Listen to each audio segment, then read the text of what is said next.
जय श्री राम। सनातन धर्म की जय। श्री सीतारामचंद्राभ्याय नमः। हर हर महादेव। श्रोता बंधु, वाल्मीकि रामायण की पवित्र कथा लेकर आया हूँ।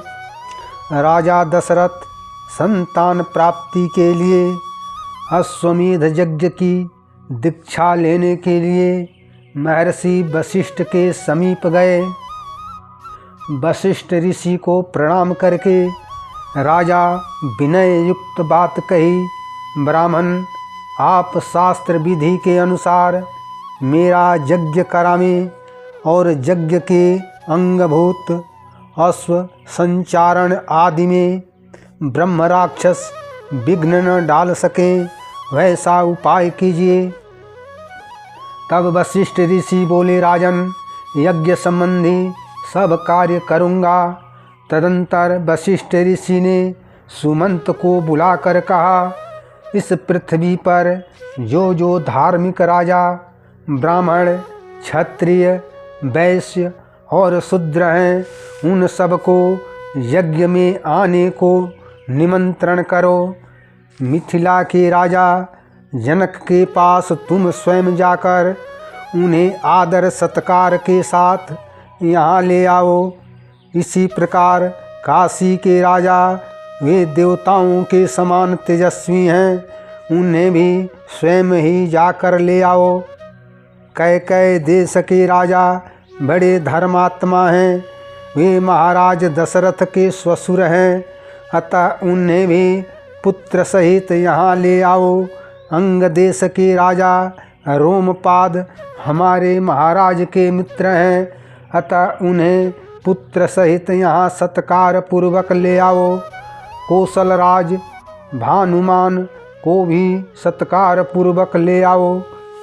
मगध देश के राजा प्राप्तिज्ञ को, जो सूरवीर पुरुषों में श्रेष्ठ हैं, स्वयं जाकर सत्कार पूर्वक बुला कर ले आओ। सुमंत, तुम महाराज की आज्ञा लेकर पूर्व देश के श्रेष्ठ नरेशों को तथा सिंधु, सौवीर एवं सुराष्ट्र देश के भूपालों को यहाँ आने के लिए निमंत्रण दो। दक्षिण भारत के समस्त नरेशों को भी आमंत्रित करो। इस भूतल पर और भी जो नरेश महाराज के प्रति स्नेह रखते हैं, उन सब को सगे संबंधियों सहित शीघ्र बुला लो। जय श्री राम। श्रोता बंधु, मैं पंडित गोपाल जी तिवारी सत्य सनातन ज्ञान संगम चैनल से प्रभु श्री राम के चरणों में नमन करते हुए चैनल पर समस्त श्रोता बंधुओं का स्वागत करता हूँ। हमारा प्रयास पौराणिक कथाओं को जन जन तक पहुँचाना है। सनातन धर्म की जय। महर्षि वशिष्ठ का वचन सुनकर सुमंत ने तुरंत ही राजाओं को बुलाने के लिए अपने कर्मचारियों को आदेश दे दिया। परम बुद्धिमान सुमंत वशिष्ठ ऋषि की आज्ञा से खास राजाओं को बुलाने के लिए स्वयं गए। यज्ञ कर्म की व्यवस्था के लिए जो सेवक नियुक्त किए गए थे, उन सब ने आकर समय पर यज्ञ संबंधी जो कार्य संपन्न हो गया था, उस सब की सूचना महर्षि वशिष्ठ को दे दी। तदंतर कुछ दिनों बाद राजा लोग महाराज दशरथ के लिए बहुत से रत्नों की भेंट लेकर अयोध्या में आए। तत्पश्चात वशिष्ठ आदि सभी श्रेष्ठ द्विजों ने यज्ञ मंडप में जाकर ऋष्य शृंग को आगे करके शास्त्रोक्त विधि के अनुसार यज्ञ कर्म का आरंभ किया। पत्नियों सहित राजा दशरथ ने यज्ञ की दीक्षा ली। इधर यज्ञ संबंधी अश्व भूमंडल का भ्रमण करके लौट आया। फिर सरजू नदी के उत्तर तट पर राजा का यज्ञ आरंभ हुआ।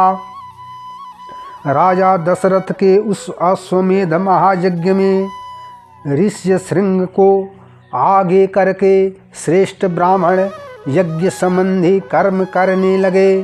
तदंतर कर्मों के अंगभूत देवताओं का पूजन करके सभी मुनिवरों ने विधि पूर्वक प्रातः सवन आदि कर्म किए। इंद्र देवता को विधि पूर्वक हविष्य का भाग अर्पित किया गया। ऋष्य श्रृंग आदि महर्षियों ने वहाँ मंत्रों द्वारा इंद्र आदि श्रेष्ठ देवताओं का आवाहन किया।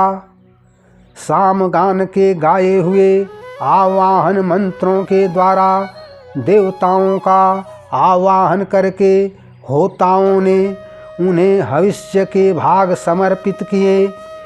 महामनस्वी राजा दशरथ के उस यज्ञ में अनेकों देश से आए हुए स्त्री पुरुष अन्न पान द्वारा तृप्त किए गए थे।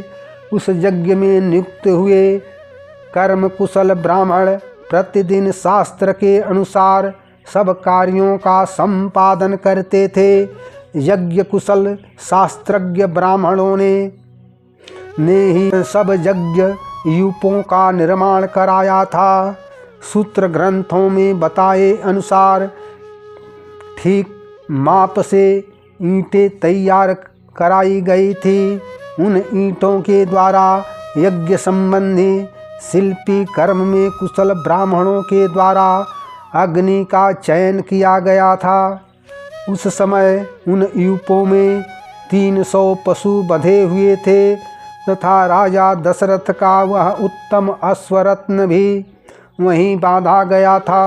रानी कौशल्या ने वहाँ प्रोक्षण आदि के द्वारा सब ओर से उस अश्व का संस्कार करके बड़ी प्रसन्नता के साथ 3 तलवारों से उसका स्पर्श किया। तदंतर रानी कौशल्या सुस्थिर चित्त से धर्म पालन की इच्छा रखकर उस अश्व के निकट एक रात निवास किया। इसके बाद परम चतुर जितेंद्रिय ऋत्विक ने विधि पूर्वक अश्वकंद के गूदे को निकालकर रीति से पकाया।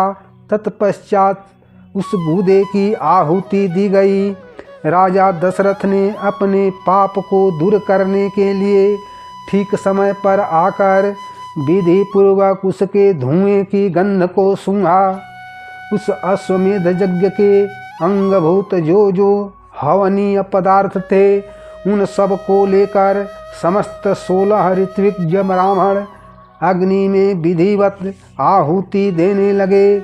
कल्पसूत्र और ब्राह्मण ग्रंथों के द्वारा अश्वमेध के 3 सवनीय दिन बताए गए हैं। अपने कुल की वृद्धि करने वाले राजा दशरथ ने यज्ञ पूर्ण होने पर होता को दक्षिणा रूप में अयोध्या के पूर्व दिशा का सारा राज्य सौंप दिया। उर्ध्व को पश्चिम दिशा तथा ब्रह्मा को दक्षिण दिशा का राज्य दे दिया। इसी तरह उद्गाता को उत्तर दिशा की सारी भूमि दे दी। इस प्रकार विधि पूर्वक यज्ञ समाप्त करके अपने कुल की वृद्धि करने वाले राजा दशरथ ने ऋतजों को सारी पृथ्वी दान कर दी। परंतु समस्त ऋतवज राजा से इस प्रकार बोले, महाराज अकेले आप ही इस संपूर्ण पृथ्वी का रक्षा करने में समर्थ हैं। हम में इसके पालन की शक्ति नहीं है, अतः भूमि से हमारा कोई प्रयोजन नहीं है। राजन, हम तो सदा वेदों के स्वाध्याय में ही लगे रहते हैं, अतः आप हमें यहाँ इस भूमि का कुछ मूल्य ही दे दें। महाराज, मणि, रत्न, स्वर्ण, गौ अथवा जो भी वस्तु यहाँ उपस्थित हो वही हमें दक्षिणा रूप में दे दीजिए। इस धरती से हमें कोई प्रयोजन नहीं है। ब्राह्मणों के ऐसा कहने पर राजा ने उन्हें 10 लाख गौएं प्रदान की, 10 करोड़ स्वर्ण मुद्रा तथा उससे 4 रजत मुद्रा अर्पित की।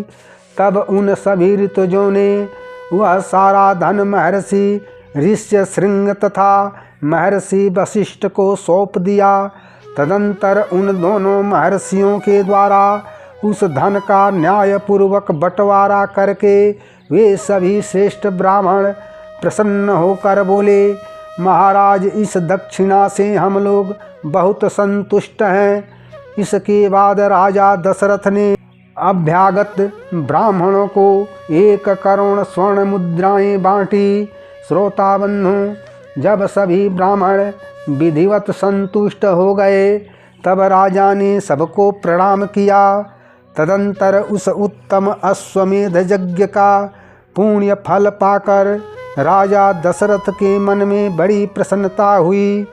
वह यज्ञ उनके सब पापों का नाश करने वाला तथा उन्हें स्वर्ग लोक में पहुँचाने वाला था। यज्ञ समाप्त होने पर राजा दशरथ ने ऋष्य शृंग मुनि से कहा, उत्तम व्रत का पालन करने वाले मुनिवर, अब जो कर्म मेरी कुल परंपरा को बढ़ाने वाला हो उसका संपादन आपको करना चाहिए। तब महर्षि ऋष्य शृंग ने तथास्तु कहकर राजा से बोले, राजन, आपके 4 पुत्र होंगे जो इस कुल के भार को वहन करने में समर्थ होंगे। मुनि का मधुर वचन सुनकर मन और इंद्रियों को संयम में रखने वाले राजा दशरथ उन्हें प्रणाम करके बड़े हर्ष को प्राप्त हुए तथा उन्होंने ऋष्य शृंग को पुनः पुत्र प्राप्ति कराने वाले कर्म का अनुष्ठान करने के लिए प्रेरित किया। जय श्री राम। श्रोता बंधु, राजा दशरथ द्वारा अश्वमेध यज्ञ के अनुष्ठान की कथा सुनकर लाइक करें, शेयर करें, कमेंट करें तथा चैनल को सब्सक्राइब जरूर करें। सनातन धर्म की जय। जय श्री राम। हर हर महादेव।